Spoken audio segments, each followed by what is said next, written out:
Hello and welcome to another episode of Journey Before Destination Overlanding. This is Gary here.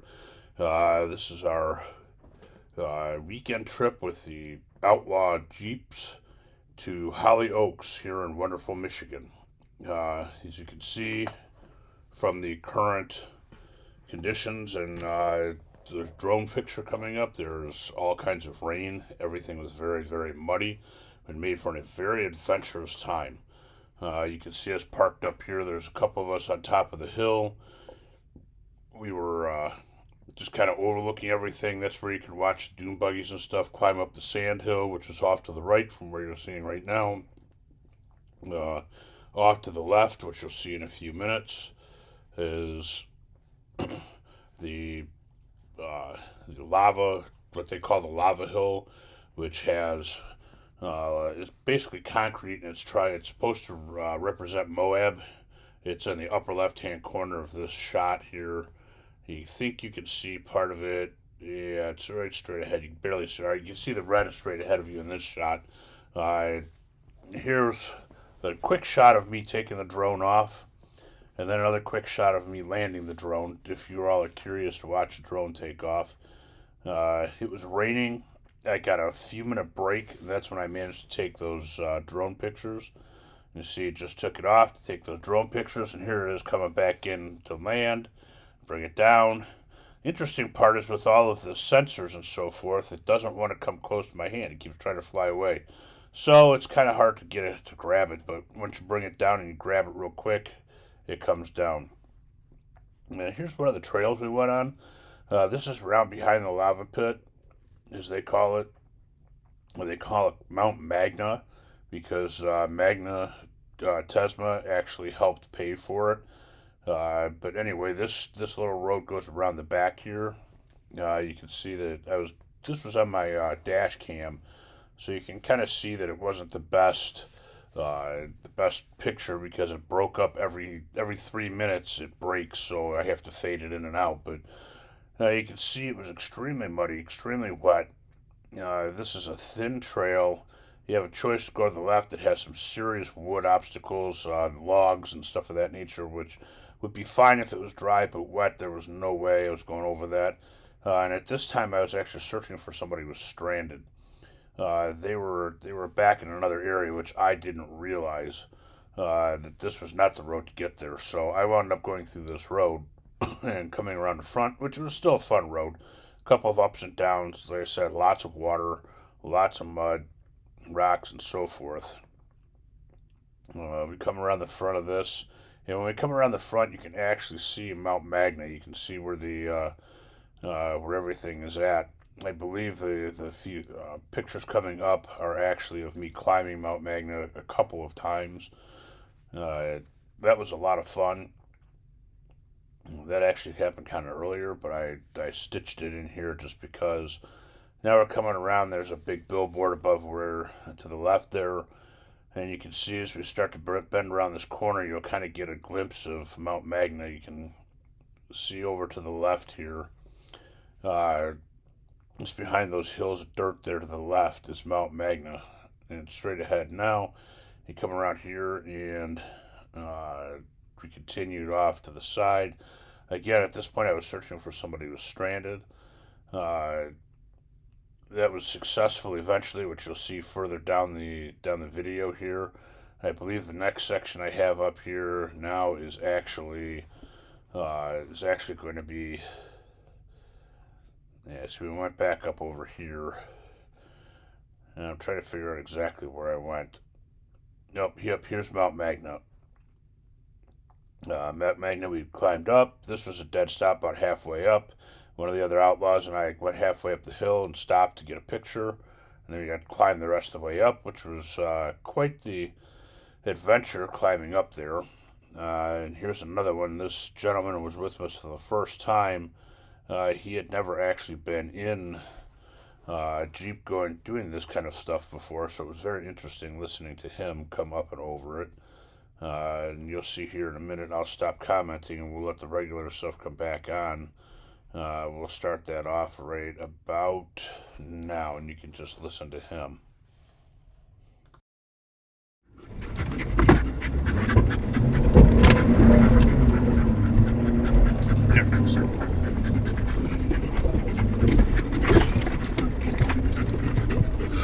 There it is. Damn, bro.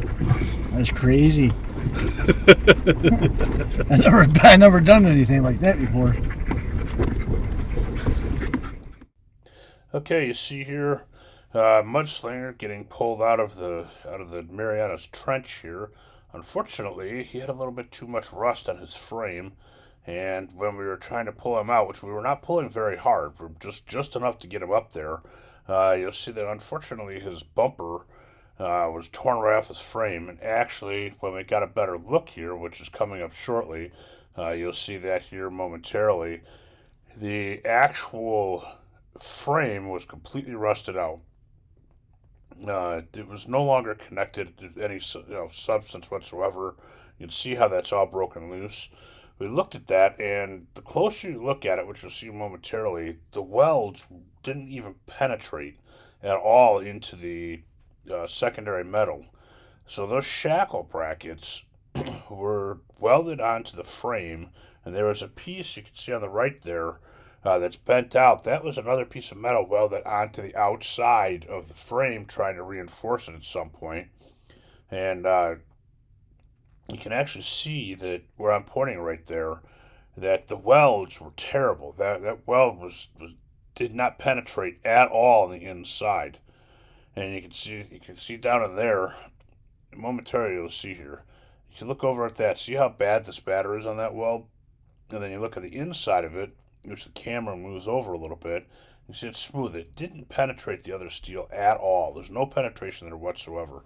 So when we put a little bit of forward pressure on it, it broke right off. Apparently, about a year ago, he actually hit a guardrail with that same bumper. But because it was pushing back, it didn't do the damage that pulling forward did.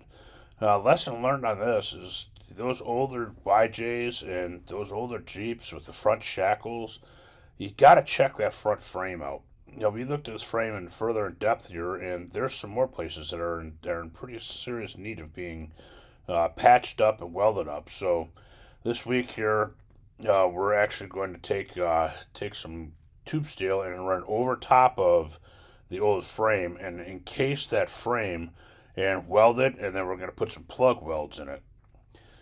All right, this is my son Jeff, and he showed up and brought our truck and trailer up, and we brought it here to bring Mudslinger home because it was obviously not drivable. So here we are at the rescue. You can see right now it's raining a little bit, but not too hard. Well, this was just our luck this day. Every time we turn around and we got out to start doing something, it started raining harder. You can see as he's pulling in here, you can slowly see the rain starting to come down harder and harder and harder. And you can actually see it starting to come down now. In this next video, you look and you can see it's actually pelting us. It is raining buckets right now. So we spend the next 15 minutes out in the rain doing nothing but attempting to get this thing up here. Now, obviously, we did it. We're very good at rigging. I've been doing it for years. My son's been doing it with me for years. And the two of us know what the heck we're doing when it comes to rigging stuff up. We've pulled many, many, many vehicles up on this trailer with winches on other vehicles. We know how to do it. We got this all hooked up. Like you could see in the rain, it was just pathetic. Everybody was getting soaked. I'm laying down right now underneath the Jeep on the far right hand side with the ramps down. You can't really see me, but I'm actually physically laying there on the deck, getting completely soaked, hooking this thing up. I've got it using a soft shackle. I actually had to go around his axle, as I was afraid to hook to anything else that was steel. I went around his axle. As soon as I got that on, I came back up here and hooked up to the tree savers, which are hooked around the frame of the trailer in the front. Then I put my snatch block on there and ran the winch sideways. And as you'll see here in a minute, this seemed to take a long time, but you'll see here in a minute, once you get it all together, it pulls it right up on the Jeep. I had all of my car dolly hookups there already. Here you can see me now. I'm actually hooking it up to the tree saver. which in a second here you'll see me double it up because it wasn't short enough, so I run it all the way around a second time, get a good tight grip on that snatch block with another soft shackle. And as soon as we do that, we start pulling. Yeah. And you see, we had a good time. We enjoyed ourselves. But boy, was it wet. It was warm enough that it didn't matter that it was that wet. None of us got cold, per se. And you'll see a little bit later in the rescue of I call them the lost souls. A couple of young kids, a young gentleman and a young lady, who had all kinds of fun wheeling that day, but got themselves in a little bit over their head with their new Jeep in the back section. Back by, you can see that one coming up to the right now. Back there, which you'll see me go to in a few minutes, they got themselves in a little bit over their heads back there. So now I've got the remote, and Jeff is there. We're starting to pull it in. I'm going to get this pulled tight here, and then he'll go in and stand on the brakes so that we don't. And this Warren winch, let me tell you, this thing is fast. It's strong. It's the Warren 10,000 Platinum Edition with the wireless remote. I'm not too hip on the wireless remote right now because the wireless remote kind of discharges itself over just a few days, and if you don't keep it charged, I keep forgetting to charge it before I go out. Fortunately, it charges with the USB, but you get out something like this and the flipping remote's not charged. Fortunately, it charges fast. I mean, it only takes a few minutes for it to charge, but the fact that it's not charged gets me. And you can see here we're actually pulling the Jeep up. No problems with that winch, and that snatch block just drags that winch right up there like it's not even there. We get this thing up here, and we get it a little bit further back, get those front wheels over top of those rear axles so the engine's on it, and we've got enough weight behind it. And now I take as soon as I realize I'm where I should be, I get the wheel lockdowns. I've got 4 of them on this. I go over top of the tires and strap it to the side. So we strapped all 4 tires, and you see me grabbing one right now. I'm pulling it out. Word to the wise. You see how I'm walking all the way around the Jeep? Just for those who are not winch experts and have not done it much, don't ever go underneath that winch cable or stand right next to that winch cable when you're winching. If that breaks, it comes back like a slingshot and can kill you. It's bad news.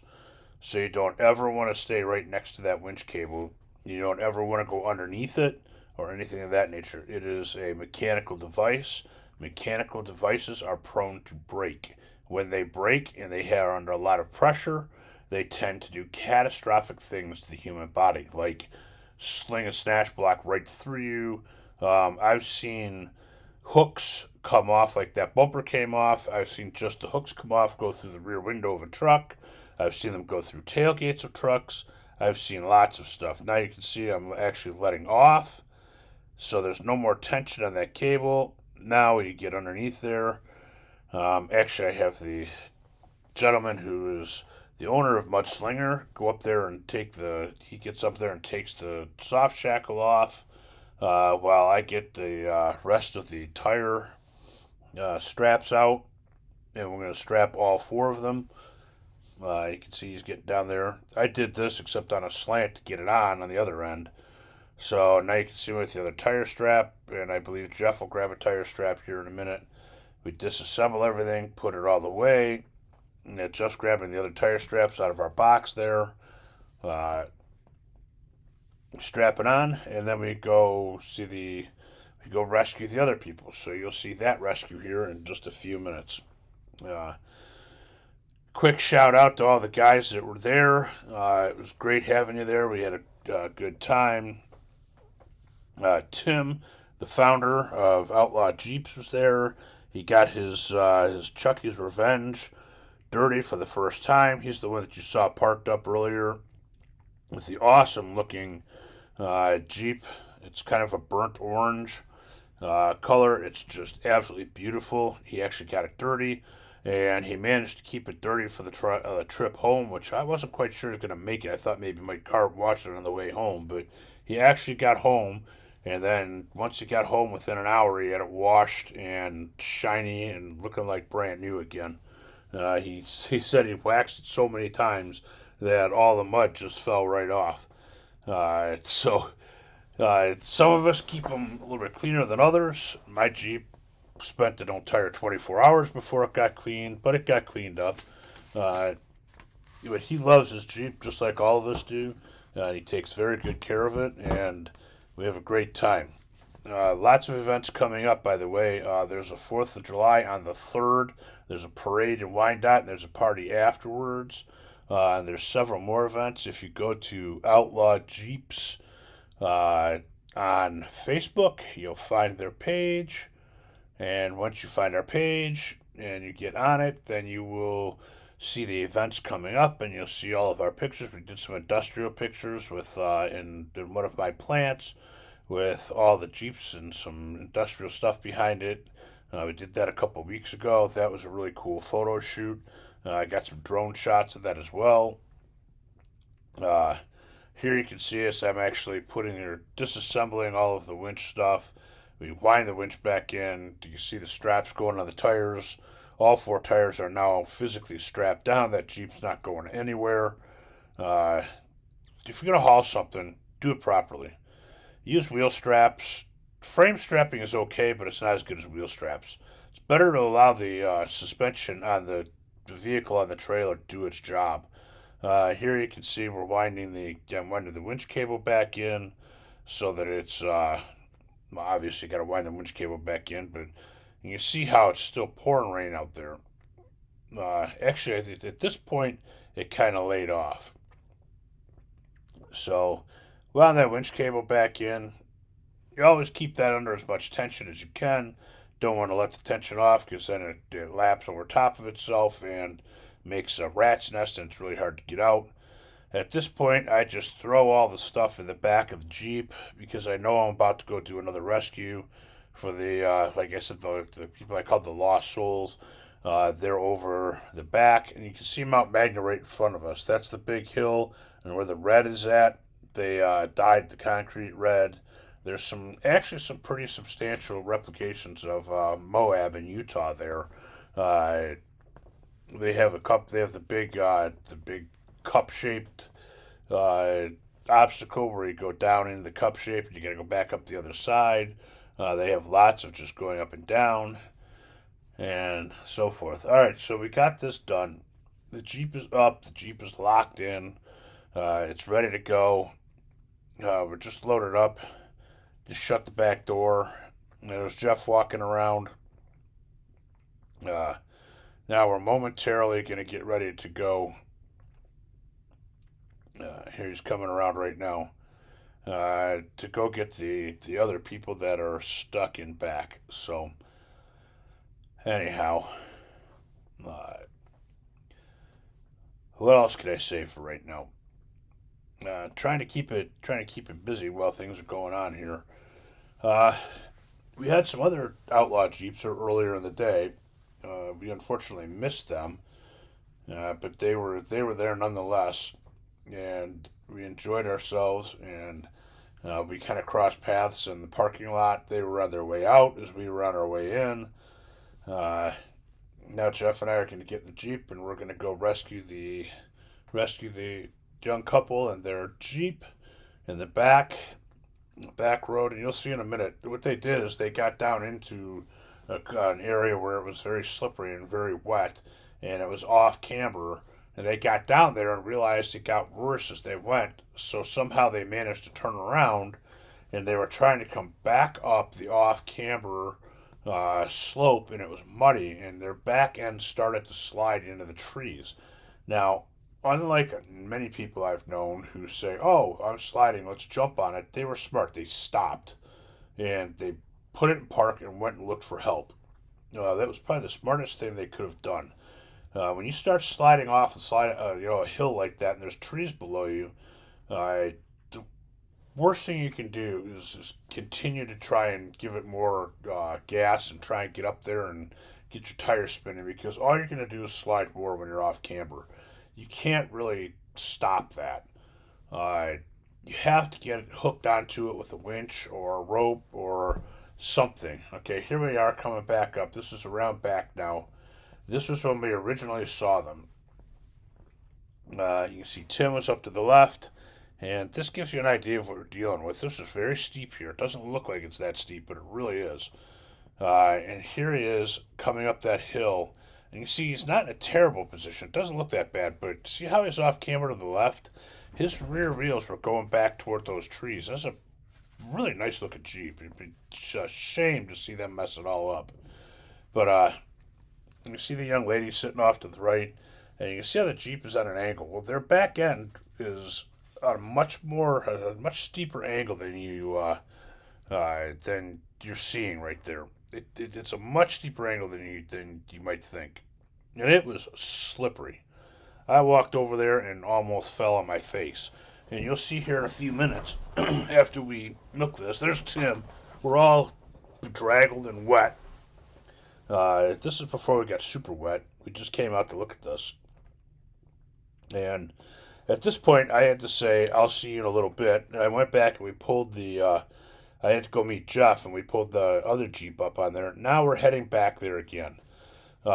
This is me thinking, well, I better go check and see whether they're there or not first. Now, they're on the other side of this hill, the downslope of the other side. So, in my 53 years of wisdom and being old and not in great shape, I thought, well, I'll just climb up the hill. And I got about 3 feet, and down I came. Yep, it was pure mud.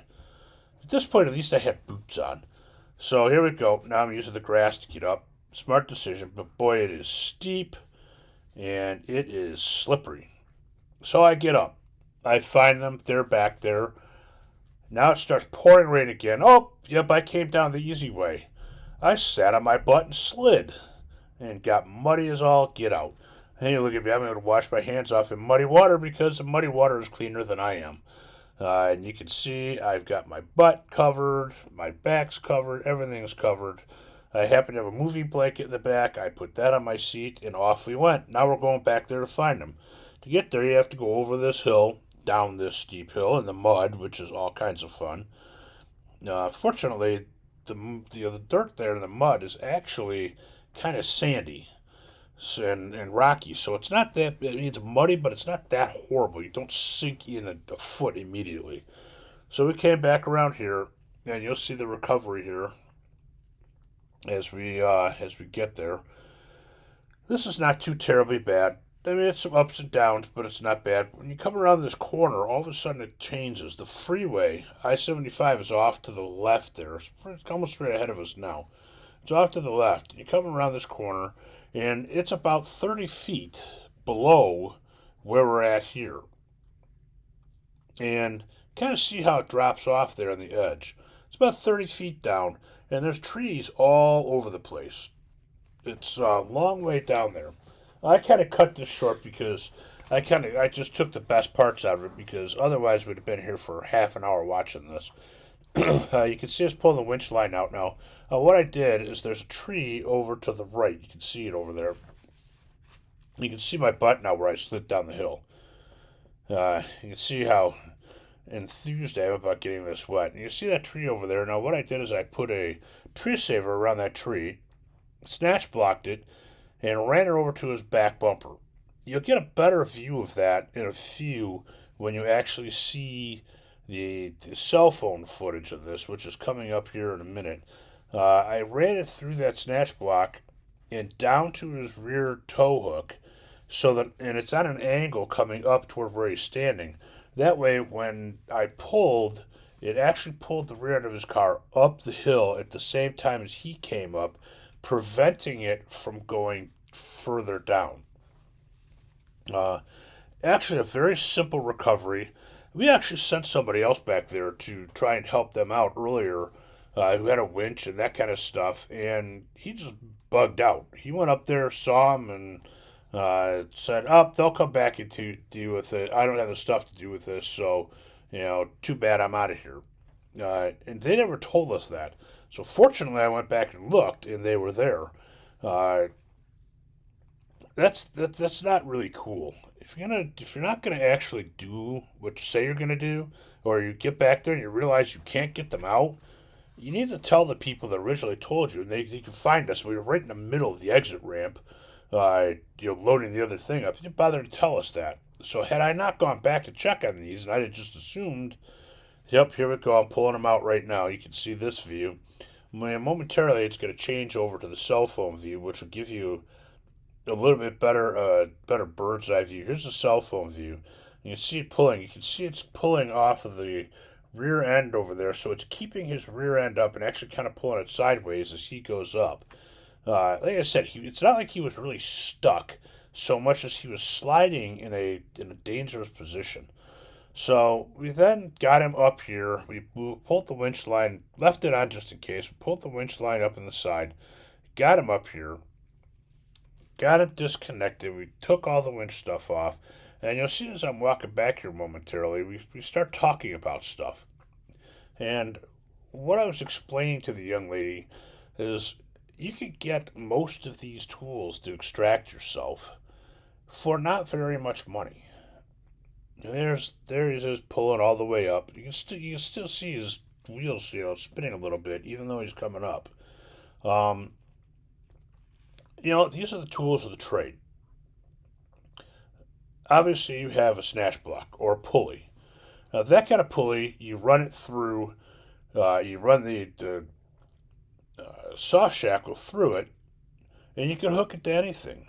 You can hook to another vehicle, you can hook it to a hitch, you can hook it to a tree saver, you can hook it to anything to redirect your winch line so that you can pull sideways like we did, how we pulled him sideways up there. And these things are not they're not super cheap, but they're $30, $40, and you get two of them. You get yourself a pulley for $40 or $50.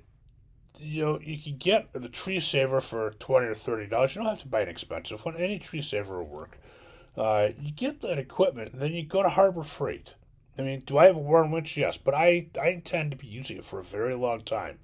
I'm going to be out in the middle of no place, and I want 100% reliability. It has to work. So I don't buy a Harbor Freight winch only because of that. A lot of people have bought Harbor Freight winches. And when you're in a place like Holly Oaks like this, that's not a problem because there's always somebody else around who's got one if you get in trouble. If you're out in the middle of no place and your winch dies on you, you're in trouble. That's a bad thing. So anyway, for not a lot of money, they can outfit themselves with a winch, a tree saver, a couple of pulleys, and a couple of soft shackles, and they can get themselves out of just about anything. You need to go to a winching classes to learn some of that stuff, like how to self recover on an angle and pull yourself up off of something like that. Obviously, you have to hook pulleys up at 2 points and literally pull yourself sideways out of it, but you can do it. And you can see now they're following us. So we come back through here, and I wasn't sure they were going to make it out because they did not have lockers. And this looks easy, but when you get down here to the bottom of this hill where we came back in with that steep drop, you got to get back out. There's no other way to get out of here. You can't go up over, you can't go down. There's no escape per se if you can't make it up that hill. So you'll see here in just a second, right down, we got this puddle and then one more, then we're going to make that left turn and come up over top. Right here where we turn left, it's not a small hill, and it's not like it's a shallow hill. It's steep. Fortunately, they managed to wiggle their way up. So I stopped to wait till they got close, and then once I knew they were still behind me, I went up and over, which I obviously had no problem going up and over. But they came in behind me, and we left and came down here, and they continued on their way out, and you'll see now Jeff is about to leave. This is when we say goodbye to Holly Oaks, and hopefully we get to go back there again with the Outlaws and Outlaw Jeeps and all of our friends and meet up. Hopefully it won't be so wet next time. Even if it is, I intend to go with an extra pair of pants, an extra shirt, and some waterproof rain gear.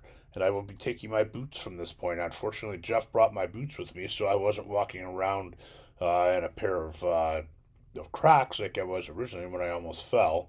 You can see there I was talking to the sheriff, letting him know that we'd gotten everybody out. You can see we're ready to go here. Drop Jeff off, and then we are on the road. And there's two of the Outlaw Jeeps. You have Tim on the left, and another Outlaw Jeep on the right. There's the gentleman who is going to ride back with us. And he's riding back with me. He's the one that unfortunately had the breakdown in Mudslinger, which is now at my shop, and the new parts are coming in. So he gets in, and we're on our way home. So if you like this video, I know I talked a lot through it, but I figured I'd talk you through the whole thing. If you like the video, please like.